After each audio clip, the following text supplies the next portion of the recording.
তিনটের পর থেকে যত সেকেন্ড ডোজের মানুষ আছে তাদের সেকেন্ড ডোজ দেবো, যদি 6টা লাগে 6টা দেবো প্রতিদিন। প্রতিদিন। হোম থেকে শুন, হোম থেকে শুন। তার কারণ আমরা দুরকম ভাবে প্রথমে 3 দিন করলাম, 3 দিন হলো না, হলো 2 দিন করবো, কিন্তু সেকেন্ড ডোজের সেই ভিড়টা নেই। আর সেকেন্ড ডোজের ভিড় নেই বলে ফার্স্ট ডোজের দিন অস্বাভাবিক ভিড়টা হচ্ছে, মানে এত ভিড় হচ্ছে যে আমরা সামলাতে পারছি না। সেই জন্য আমরা রোজই সেকেন্ড ডোজ দেবো, রোজই ফার্স্ট ডোজ। এই যে মানে 2 দিন করে হবে বুধবার আর শনিবার, এই নির্দেশিকাটা কবে? না না, এই দিনটা রোজ হবে না না, এই যে প্রিলিমিনারি যে সিদ্ধান্তটা হয়েছিল সেটা একটা নোটিফিকেশন কলকাতা কর্পোরেশন থেকে দিয়েছিল, হ্যাঁ প্রেসকেও দিয়েছিল, সেটা আগের সপ্তাহে হয়েছিল, মানে এখন চলছে সেটা। সোমবার থেকে আমরা রোজ সেকেন্ড ডোজ দেবো, রোজ ফার্স্ট ডোজ দেবো, কারণ সেকেন্ড ডোজের দিন আমাদের লোক হচ্ছে না। আর ফার্স্ট ডোজে যেহেতু 2 দিন পাবে না, তারা ফার্স্ট ডোজের দিন অস্বাভাবিক ভিড় হচ্ছে। সেই ভিড়টাকে নিউট্রালাইজ করার জন্য আমরা রোজ ফার্স্ট ডোজ দেবো সকালবেলা, 3টের পর থেকে সেকেন্ড ডোজ দেবো জাতীয় মানুষ। এই যে মানে এত সিদ্ধান্ত বদল, এটা কি পরিবর্তিত পরিস্থিতি, মানে ভ্যাকসিনের আশার উপরে? না, ভ্যাকসিনের আশা নেই, এটাতে হচ্ছে যে মানুষের আশার উপরে। সেকেন্ড ডোজে মানুষ কম আসছে, 2 দিন প্রায় ফাঁকা থাকছে, 8টা 10টা 20টা দিয়ে ফাঁকা থাকছে। আর পরে যেদিন ফার্স্ট ডোজ, সেদিন যারা সেই দিনটা পাচ্ছেন না, তারা সেদিন এসে একসাথে সময় পেলে ভিড় হচ্ছে। আমাদের এখন অন্তত 1 লাখ সেকেন্ড ডোজ ডিউ হয়ে গেছে, কিন্তু কোনো কারণে সেকেন্ড ডোজের মানুষেরা এখনো টার্ন আপ করছে। সেই জন্য আমরা মানুষের যেহেতু টার্ন আপটা কম আছে সেকেন্ড ডোজে, সেই জন্য সবাইকে ফার্স্ট ডোজটা দিচ্ছি। আমরা একটা বিষয় হচ্ছে, কেন্দ্রীয় সরকার 12 থেকে 18 বছরের ভ্যাকসিন দেওয়ার জন্য অনুমোদন দিয়েছে, এটা কি কলকাতাতে আপনিও শুরু করবেন? যদি আমাদের আমরা হলাম স্বাস্থ্য ভবন করে, আমরা স্বাস্থ্য ভবন প্রোগ্রাম করে আমাদের ভ্যাকসিন দেয়, স্বাস্থ্য ভবনের ডাইরেকশন অনুযায়ী আমরা ভ্যাকসিনেটেড করছি। আমরা নিজেরা তো ভ্যাকসিন দিই না, আমরা ভ্যাকসিনটা ওনারা দেয়, আমরা ভ্যাকসিনেটেড করি। আমরা স্বাস্থ্য ভবনের অধীনে, স্বাস্থ্য ভবন যে ডিসিশনটা নেবে, স্বাস্থ্য ডিপার্টমেন্ট যদি আমাদের বলে দিতে আমরা দেবো। আমাদের ইনফ্রাস্ট্রাকচার রেডি আছে, আমার 1 লক্ষ ভ্যাকসিন দেওয়ার ইনফ্রাস্ট্রাকচার রেডি আছে কলকাতা। আমরা কিছু সেন্টার বন্ধ করে দিলাম, ভ্যাকসিন অত পাওয়া যাচ্ছে না, সেই জন্য আমাদের এখনো যদি আমরা সব চালাই 1 লক্ষের উপরে আমি ভ্যাকসিন ডেলি দিতে পারবো, কিন্তু আমাকে স্বাস্থ্য ভবন যেরকম ডাইরেকশন দেবে সেই অনুযায়ী আমরা দেবো। যদি ওনারা বলেন আমাদের দিতে, আমরা রেডি আছি। বাচ্চাদের দেওয়ার জন্য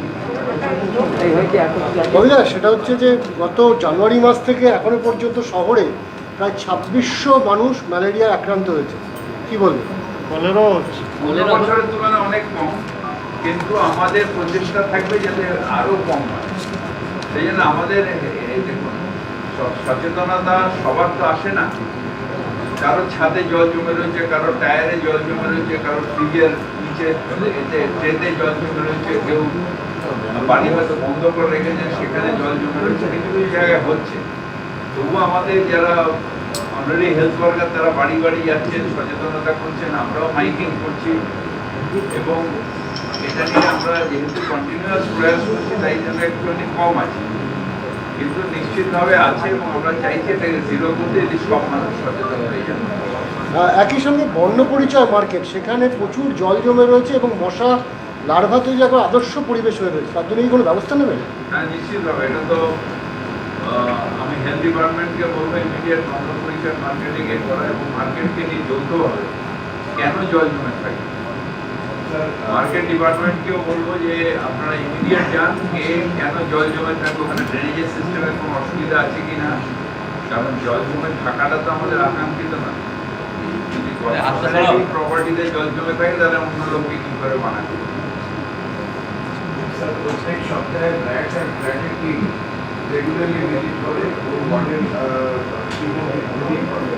ওখানে আমাদের কোনো মিটিং নেই, কিন্তু ওয়াটার ট্যাঙ্কিংটা কেন আছে সেটা আমি ডিজি সিভিলকে বলবো, একটু গিয়ে দেখে যদি ড্রেনেজের অসুবিধা থাকে ড্রেনেজ করে দেওয়ার জন্য, এবং মার্কেটকে নিয়ে, এটা মার্কেটের রেসপন্সিবিলিটি, মার্কেটকে নিয়ে এটা যাবে। কবিতা, আজকে দিলীপ ঘোষ বলেছেন আলাদা রাজ্যের যে জন বার্লা দাবি করেছিল, কর্পোরেশনের তো ছাড়াও এত বড় কলকাতার কোনো প্রশ্ন নেই। আছে তো কর্পোরেশন এত বড় কর্পোরেশন সংক্রান্ত বা ডেভেলপমেন্ট সংক্রান্ত এবং কোনো প্রশ্ন নেই। সোজা দিল্লিরা এবং দিলীপ ঘোষ বলেছে মুখ্যমন্ত্রী মমতা বন্দ্যোপাধ্যায়কে দায়ী করেছেন যদি পৃথক রাজ্য হয় জঙ্গলমহল এবং উত্তরবঙ্গ, এখানে এখনো উন্নয়ন হয়নি, কি বলবেন আপনি? বলছে এই অনুন্নয়নের জন্য দায়ী মমতা বন্দ্যোপাধ্যায়। দিল্লিরা নতুন এসছে রাজনীতিতে, এবং এটা ওদের দলের আলোচনা হয়েছে পৃথক রাজ্য। রাজনীতিতে এই দলটাও নতুন, প্রায় নতুনই সৃষ্টি হয়েছে, যেহেতু সেন্ট্রাল গভর্নমেন্ট এসেছে তাই এখানে লাফালাফিটা হচ্ছে। এর আগে যারা চালাতেন তারা জানেন জঙ্গলমহল কি ছিল, বাংলার মানুষ জানে জঙ্গলমহল কি ছিল, নর্থ বেঙ্গল কি ছিল।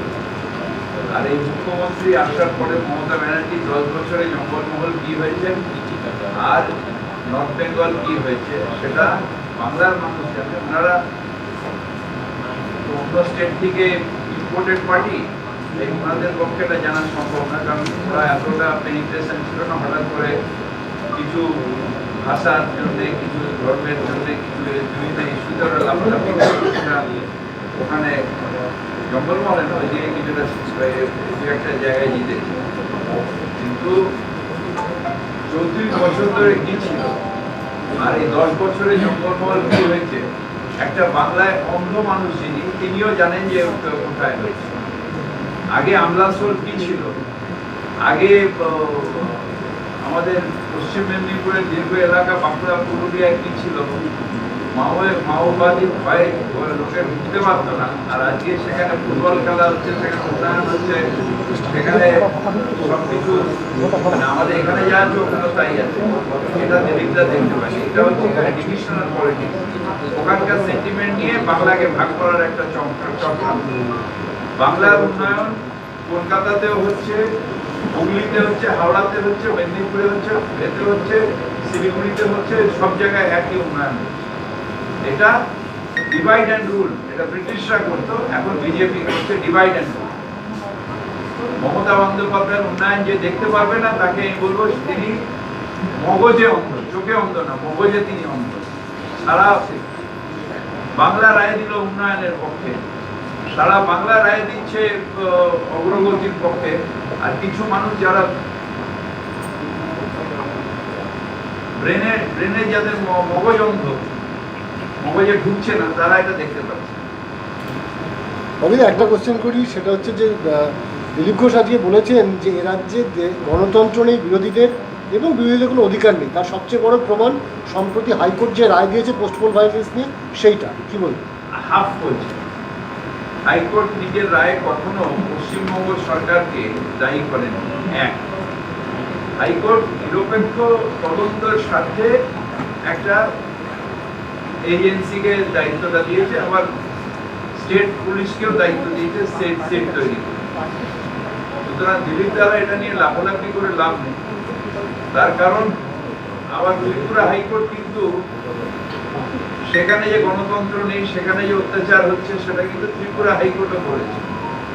সুতরাং এখানকার হাইকোর্ট বললে সেটা নিয়ে, আর ত্রিপুরা হাইকোর্ট বললে চুপ করে থাকবে। ম্যাড্রাস হাইকোর্টও বলেছে, যে এজেন্সিকে দিয়েছে সেই এজেন্সির সম্বন্ধে যে এবার তোতা পাখিকে খাঁচার থেকে মুক্ত করো, সেন্ট্রাল গভর্নমেন্ট অনুরোধ করেছে কিন্তু ম্যাড্রাস হাইকোর্ট। সুতরাং যেটা বলেন আর্ধেকটা বলেন, আর্ধেকটা ভুলে যান।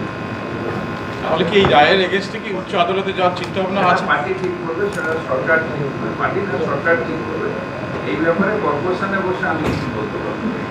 শহর কলকাতায় আরো 3টে ব্রিজকে তার স্বাস্থ্য পরীক্ষার জন্য কেন্দ্রীয় সিদ্ধান্ত নিয়েছে। কেন্দ্রীয় সবকটা ব্রিজই করেছে স্বাস্থ্য পরীক্ষা।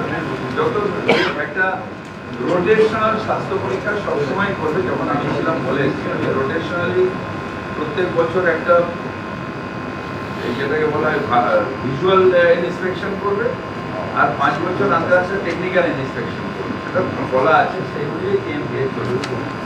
অভিযোগ গত বছর থেকে বিজেপি দুর্গাপুজো শুরু করেছে, এবারও করবে এবং বেশ কিছু ক্লাবকে ওরা নেওয়ার চেষ্টা করছে, যে ক্লাবের সঙ্গে কথাবার্তা বলছে, ক্লাবের পুজোকে তাদের ফান্ডিং করবে। না না, সেটা তো নিচ্ছে, ওদের টাকা আছে নিচ্ছে, কিন্তু ক্লাব, সংগঠন, সমাজ, দুর্গা পুজোর মতন সংগঠন সব মেন্টালি সবাই মমতা বন্দ্যোপাধ্যায়কে ধন্যবাদ জানায়। তার কারণ এই দুর্গাপুজোকে, বাংলার দুর্গাপুজোকে এই স্তরে নিয়ে আসা, আমাদের কার্নিভাল করা এবং দুর্গাপুজোকে ইন্টারন্যাশনালি রেকগনাইজ করানো, বাংলার দুর্গাপুজো, এটা করেছে মমতা বন্দ্যোপাধ্যায়। এবার তারা খোলা জলে মাছ ধরার জন্য ছটপট করছে, কিন্তু দে হ্যাভ মিসড দ্য বাস।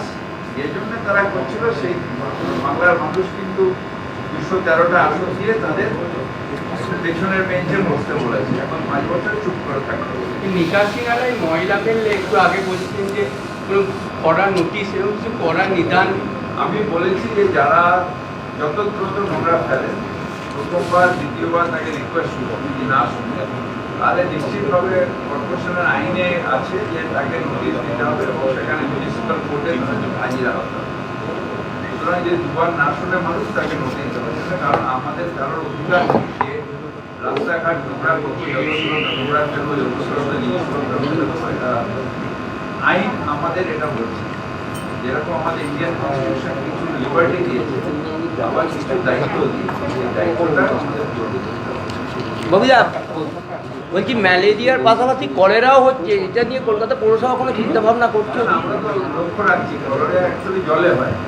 কোথাও জল যদি কন্টামিনেশনের আমরা নিউজ পাই, আমরা হ্রাস করছি। একটা স্পেশাল টিম ওয়াটার ডিপার্টমেন্টের আছে, তারা গিয়ে ওটা ক্লোরাইজেশন করা, তারপরে দেখা যেটা হচ্ছে সার্চার্জ হয়ে গিয়ে নোংরা ঢুকে যাচ্ছে, এটা দেখার জন্য একটা স্পেশাল টিম আছে। যেখানে আমরা খবর পাচ্ছি সেখানে একদম সেই টিম সব রিপ্লেসমেন্ট করে পুরোনো পাইপ সেখানে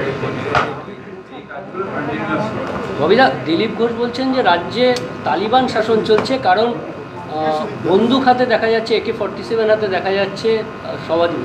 একজন কেউ ধরতে দিয়েছিল, সেটা ধরেছে। তার জন্য দিলীপটা এমন করছে যেন মনে হচ্ছে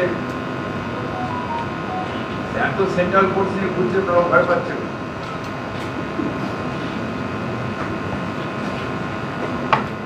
আমরা তো আর যারা সেন্ট্রাল ফোর্সের খবরে